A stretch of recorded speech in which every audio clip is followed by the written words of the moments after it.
मियां बीवी ने एक साथ CSS का इम्तिहान पास कर लिया। सिविल सर्विसेज के इम्तिहान के नताइज का ऐलान हो चुका है, जिनमें से 210 उम्मीदवारों की तकरीर की सिफारिश की गई है। ज़राए के मुताबिक 2003 में 13,800 उम्मीदवारों ने सिविल सर्विस के इम्तिहानात के लिए दरख्वास्तें जमा करवाई थीं, जिनमें से सिर्फ 408 उम्मीदवार पहले मरहले में कामयाब हो सके थे।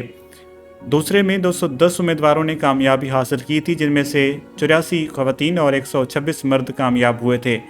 कामयाब उम्मीदवारों की फहरिस्त में 2 उम्मीदवार मियां बीवी हैं, जिन्हें समाजी राब्तों की वेबसाइट एक्स ट्विटर पर अपनी कामयाबी की खबर ब्रेक की, जिसने सबकी तवज्जो अपनी जानब मबजूल करवा ली है। हज़ीफ़ा औरंगज़ेब नामी एक सारफ ने अपने पैगाम में लिखा कि अल्हम्दुलिल्लाह, मैं और मेरी बीवी ने मिलकर एक ख्वाब देखा था जिसमें हम एक साथ कामयाब हुए हैं। अल्हम्दुलिल्लाह, मैंने और बीवी ने CSS 2023 की इम्तिहानात में कामयाबी हासिल कर ली है। डॉक्टर हुज़ैफ़ा औरंगज़ेब ने लिखा कि मेरी बीवी की पोस्टिंग महकमा रेवेन्यू सर्विसेज में, जबकि मेरी posting police services of Pakistan में हो गई है।